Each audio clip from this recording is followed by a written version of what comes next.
Assalamualaikum warahmatullahi wabarakatuh. Selamat pagi dan salam sejahtera bagi kita semua. Perkenalkan, saya Dr. Gigi Citra Feriana Putri MSI, dosen pada bagian ilmu biologi oral Fakultas Kedokteran Gigi Universitas Syah Kuala. Video pembelajaran ini merupakan bagian dari pernyataan diri dalam unjuk kerja Tridharma Perguruan Tinggi Sertifikasi Dosen tahun 2026. Pada video ini, saya akan mendemonstrasikan proses pembelajaran yang saya laksanakan pada mata kuliah Ilmu Sistem Tubuh. Ilmu Sistem Tubuh merupakan mata kuliah wajib pada semester pertama program studi pendidikan dokter gigi yang mengintegrasikan berbagai ilmu dasar kedokteran gigi, dan biologi oral. Mata kuliah ini memberikan landasan bagi mahasiswa untuk memahami hubungan antara struktur, fungsi, serta perubahan yang terjadi pada organ dan jaringan tubuh manusia secara terpadu sebagai dasar dalam menegakkan diagnosis, prognosis, dan merencanakan tindakan di bidang kedokteran gigi.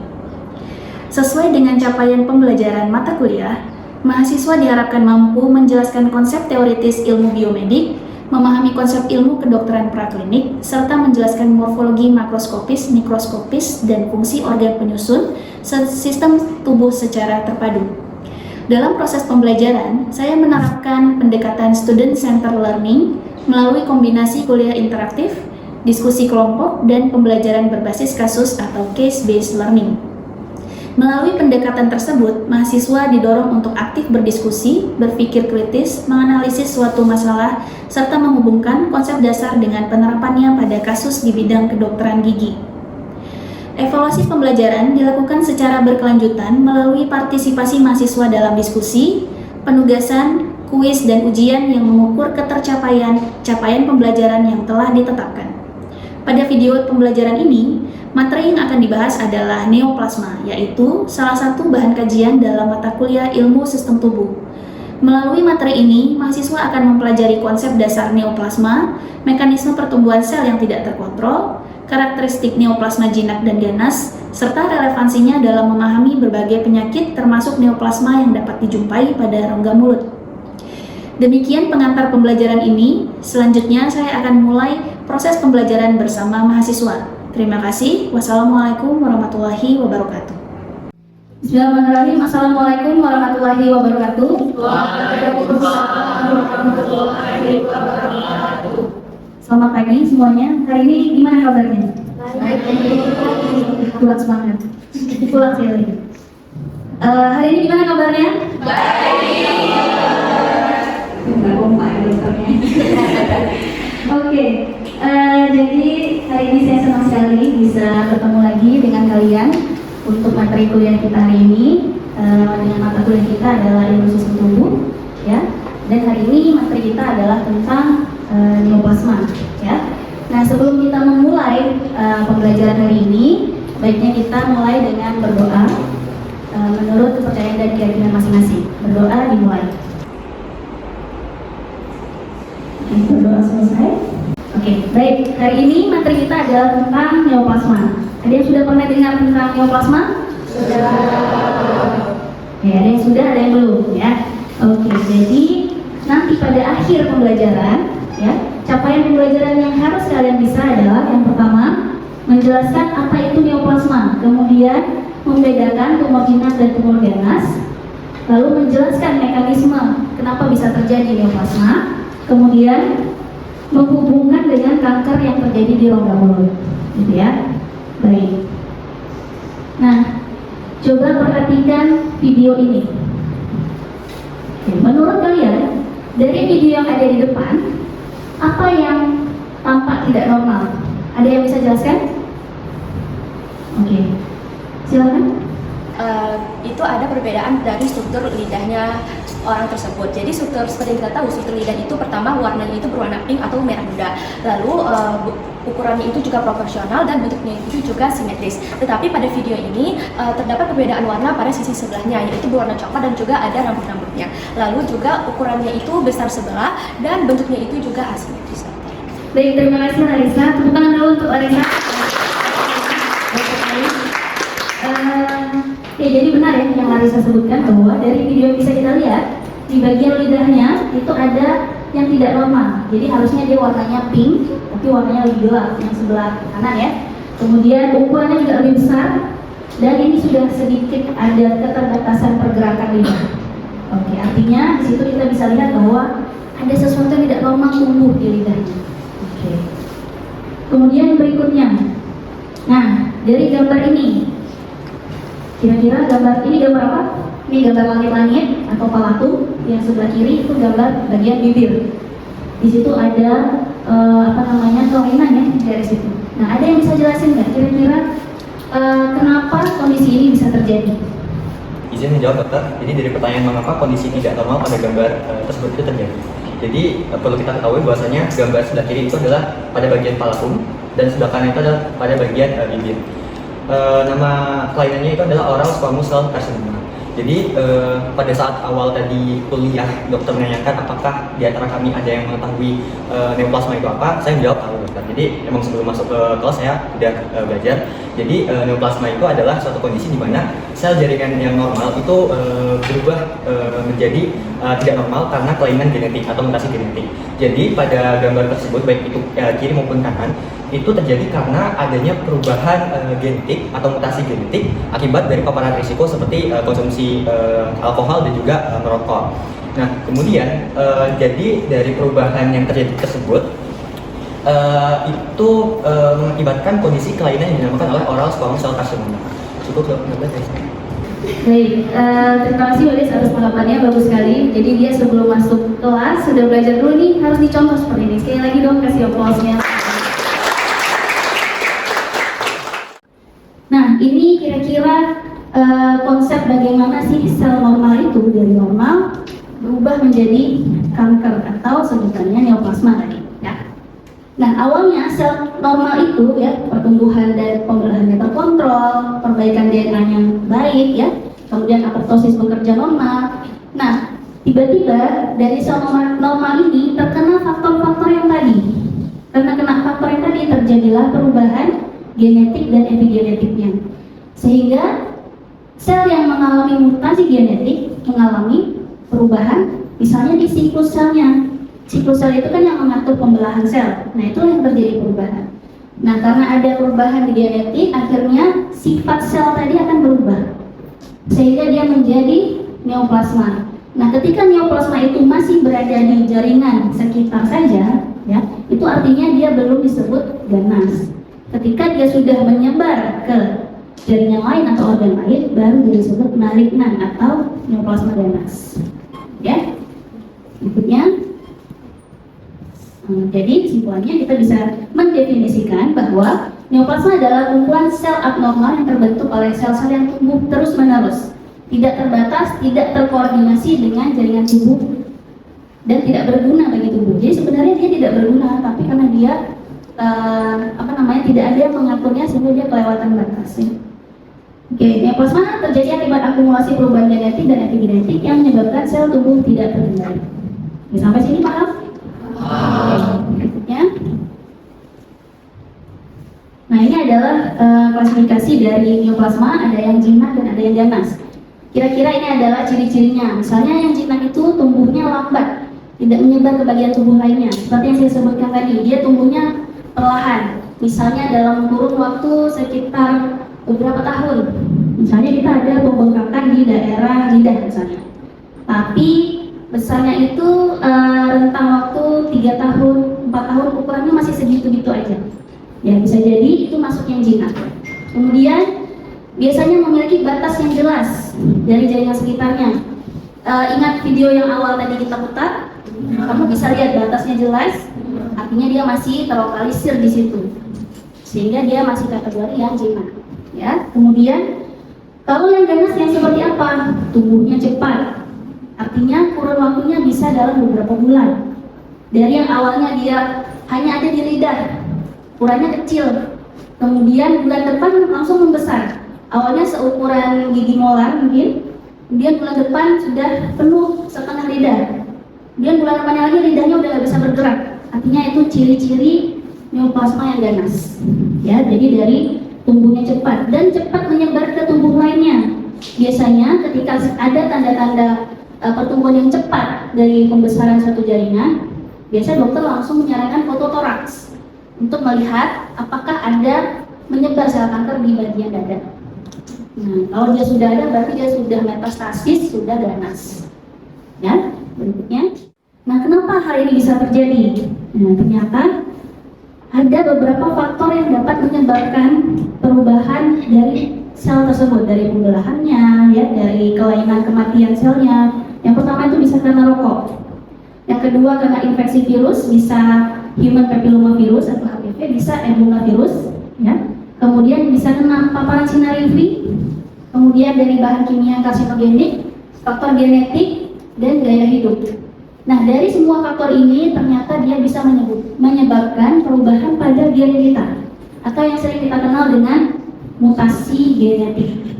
Ya, karena adanya mutasi genetik yang harusnya gen tersebut mengatur, oh sel ini cukup sekian ini jumlah pertumbuhannya. Tapi karena terjadi mutasi, artinya kodenya berubah, ternyata yang dikodekan itu menyebabkan pembelahan sel itu menjadi bertambah banyak, lebih banyak dari yang seharusnya.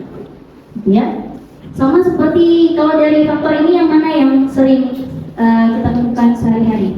Rokok. Di kelas ini ada yang rokok? Nggak ada ketahuan? Ya.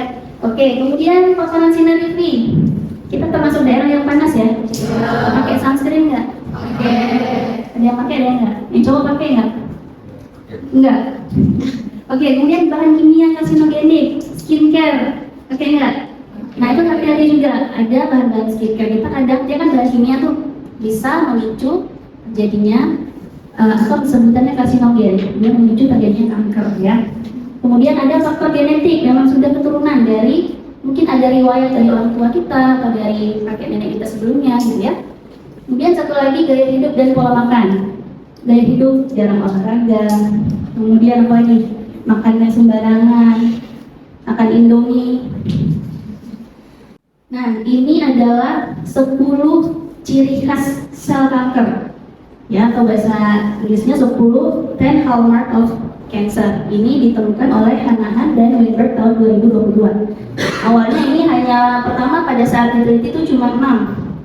Lalu diteliti lagi jadi 7. Diteliti lagi sampai terakhir yang paling baru adalah 2022. Ternyata ada 10. Mungkin nanti diteliti lagi ada lagi. Ya, kita masih belum tahu. Ini yang paling barunya. Nah, dari 10 ini ya saya nggak akan menjelaskan semuanya karena nanti akan ada sesi untuk kalian bisa mencari sendiri bagaimana sebenarnya sel kanker itu dari normal bisa berubah menjadi tidak normal. Nah, dari 10 ini saya akan jelasin 4 dulu. Kita akan bahas dulu yang hallmark cancer yang pertama, yaitu sustaining proliferative signaling. Artinya sel kanker itu mampu mempertahankan sinyal untuk mendorong proliferasi terus-menerus. Proliferasi itu apa? Pembelahan sel. Oke, pembelahan sel terus-menerus. Jadi sel normal itu hanya membelah ketika dapat sinyal pertumbuhan. Jadi misalnya ada sel yang harus digantikan dengan sel baru, ya. Misalnya kayak kalian di tangan, kemudian ada terkelupas permukaan tangan kalian, kemudian di bawah kulit yang terkelupas itu ada kulit baru kan. Nah, itu artinya kulit kamu meregenerasi. Jadi dia keluar sel baru.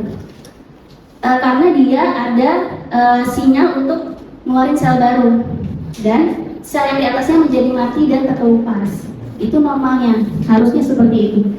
Tapi sel kanker itu ternyata mengaktifkan jalur sinyal untuk tumbuh terus tanpa ada yang men-stop untuk berhenti. Jadi dia tumbuh terus. Jadi contoh-contoh jalur sinyalnya, ini jalur sinyal biomolekulernya bisa dari MAPK pathway, bisa dari overekspresi reseptor untuk gen pertumbuhan.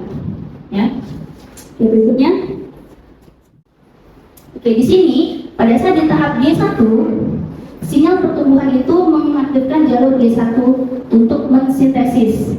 Ya, jadi istilah gini, sebelum dia membelah, dia harus persiapkan dulu, dia harus siapin nutrisinya, siapin semua komponen-komponen organel selnya harus ready semuanya. Disitulah ketika dia sudah siap, baru dia masuk ke tahap sintesis. Jadi antara G1 ke G2 itu harusnya ada checkpoint. Artinya misalnya nih, sel ini kan mau tahap membelah, tapi belum siap selnya. maka checkpoint ini fungsinya sel ini nggak jadi membelah. Kenapa? Nggak siap. Misalnya kurang nutrisinya, gitu ya, kurang proteinnya, sehingga dia nggak bisa dulu membelah. Jadi di fase G2 selnya tidak diizinkan untuk melakukan sintesis. Beda dengan sel kanker, belum matang pun dia membelah, jadi dia hilang kontrol untuk pembelahannya. Jadi dia membelah terus, gitu ya.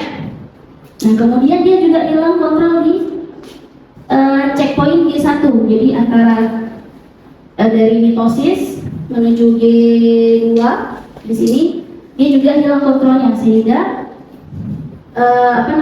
sel tetap masuk ke siklus sintesis dan membelah. Ya, kenapa bisa terjadi? Ingat, karena ada mutasi genetik tadi.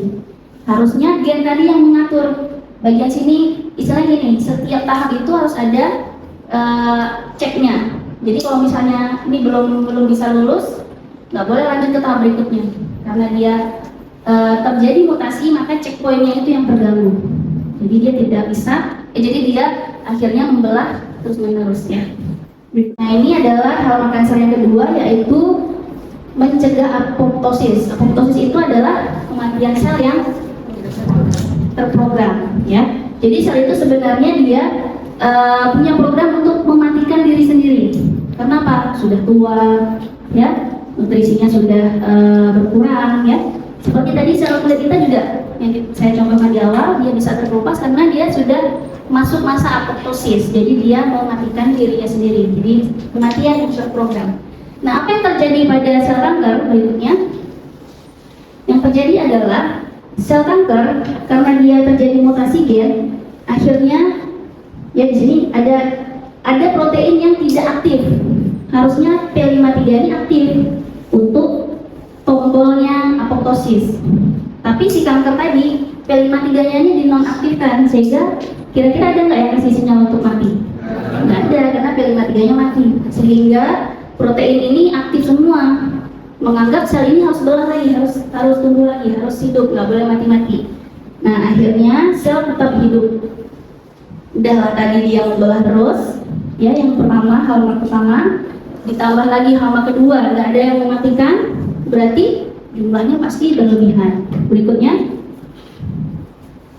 nah ini akibatnya adalah sel abnormal tidak mati, akumulasi mutasi meningkat, resistensi terapi, dan progresivitas kankernya menjadi lebih parah.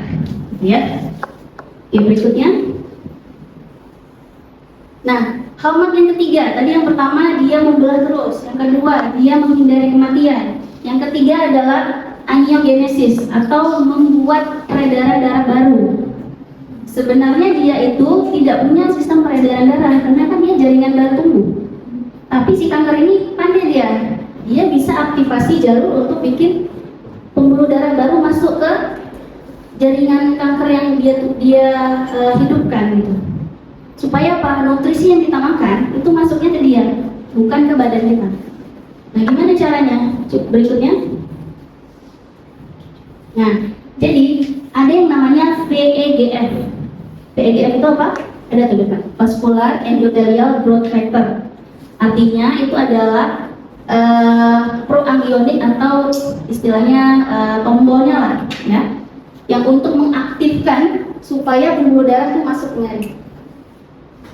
Ya, keren ya, dia bisa buat jalur sendiri. Ya. Tapi ini sebenarnya inilah awal mulanya si sel kanker itu akhirnya membunuh pasien. Kenapa? Semua nutrisinya ke sini. Karena dia buka jalan untuk pembuluh darah masuk ke jaringan kanker tersebut. Jadi setelah diaktifasi ya dari PEGF ini, dia akan degradasi membran basalnya.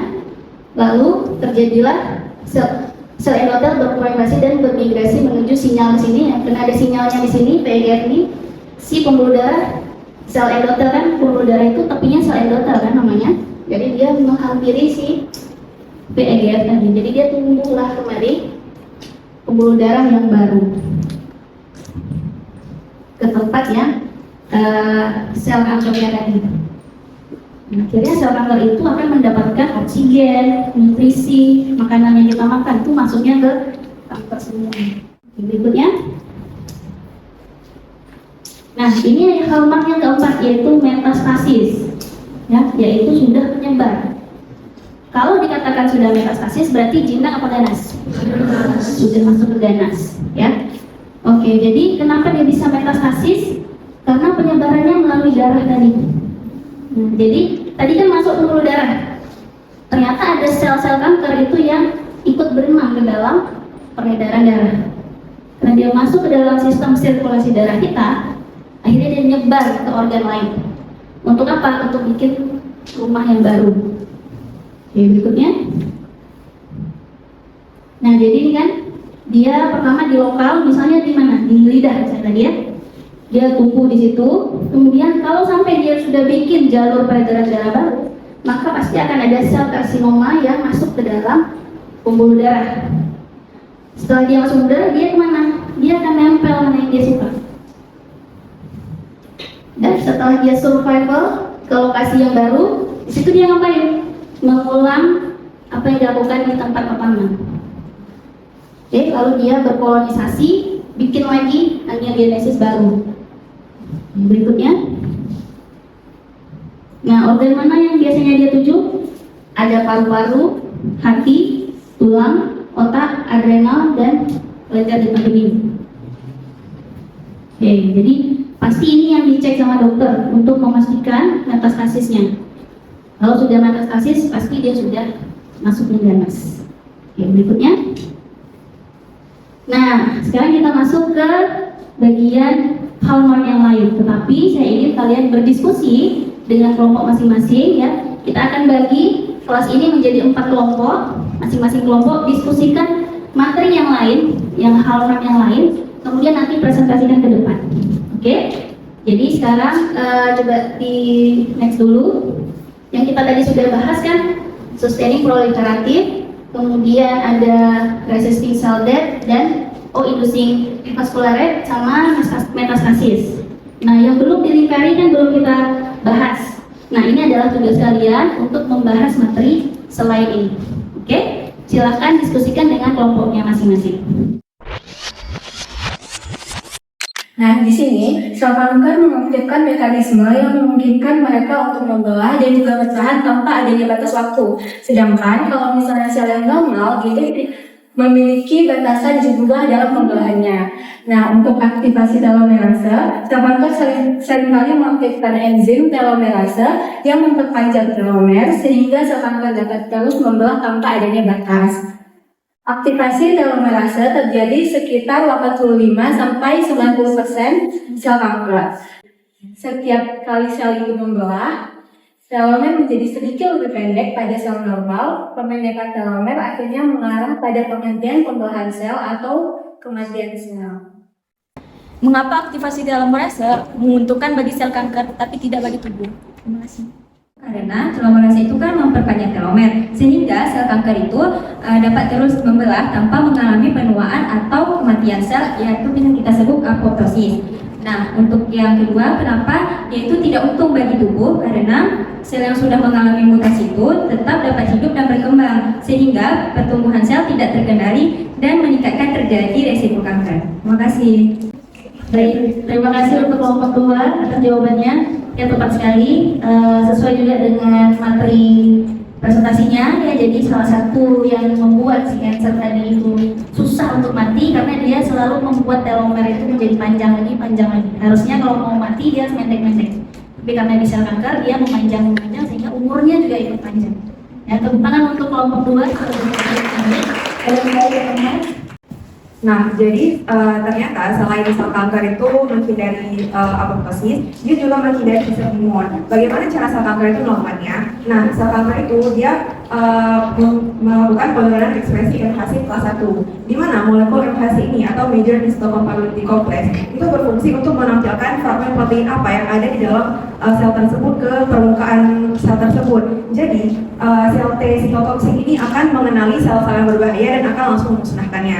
Karena seperti yang kita ketahui bahwa sel T ini adalah salah satu dari garda terdepan untuk membunuh sel-sel berbahaya dalam tubuh. Jadi kalau misalnya di MHC ini akan menampilkan fragmen yang berbahaya bagi tubuh, sel T ini akan langsung membunuhnya. Tapi karena sel kanker ini menurunkan ekspresi MHC kelas 1, sel T ini akan sulit mengenali sel-sel apa yang berbahaya di dalamnya. Jadi karena itu sel kanker ini bisa menghindari sistem imunnya. Mohon izin bertanya kepada kelompok 3. Seperti yang kita ketahui adalah penurunan ekspresi MHC kelas 1 itu diketahui dapat terjadi pada berbagai kondisi patologis. Nah, di sini yang ingin saya tanyakan adalah apa saja penyebab utama penurunan MHC kelas 1 tersebut? Terima kasih. Seperti kita ketahui, MHC kelas 1 itu dia itu sebagai alarm untuk memberitahu sel T bahwa sel itu jahat atau tidak. Jadi yang pertama itu adalah infeksi virus. Virus yang membuat sel jahat ini tidak menampilkan kepada MHC1 di permukaannya. Akibatnya sel T itu tidak tahu bahwa sel tersebut itu infeksi, sehingga virus itu bisa terus berkembang pada tubuh yang menderita tersebut.